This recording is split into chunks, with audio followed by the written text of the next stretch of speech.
नमस्कार, द महाराष्ट्र न्यूजमध्ये आपले स्वागत. पाहूया आजच्या ठळक घडामोडी.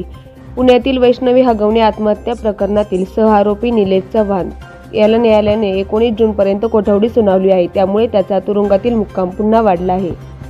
जगभरातून लाखो साईभक्त शिर्डीला साईबाबांच्या दर्शनाला येत असतात. श्री साईबाबा मंदिरात श्रद्धाळू मोठ्या मनाने दान करत असतात. मात्र आता या दानपेटीतील रकमेच्या मोजणीदरम्यान लाखो रुपयांची चोरी झाल्याचा धक्कादायक प्रकार समोर आला आहे.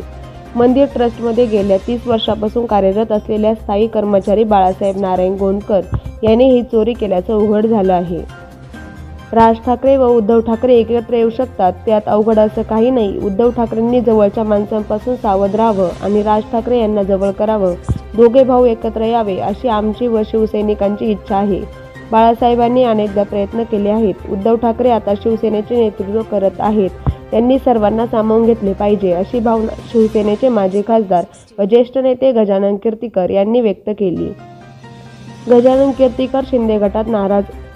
2.5 वर्षात शिंदेंनी मला काय दिले? शिंदे गटाला भक्कम करण्यासाठी आम्ही प्रयत्न केला, पण एकनाथ शिंदेंची शिवसेना ही भाजप प्रणित आहे. शिंदे गटाची धुसफूस चव्हाट्यावर येताना दिसत.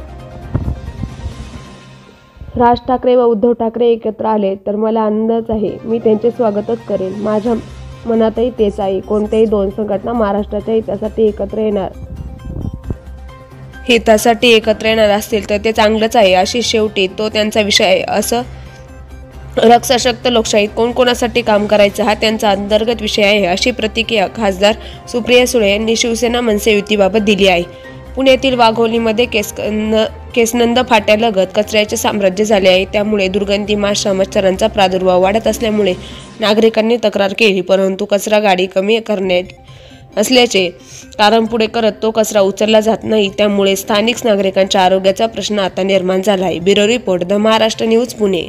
आपल्या भागातील महत्त्वपूर्ण बातम्या पाहण्यासाठी आजच आमच्या चॅनलला सबस्क्राईब करा आणि बेल आयकॉन प्रेस करा.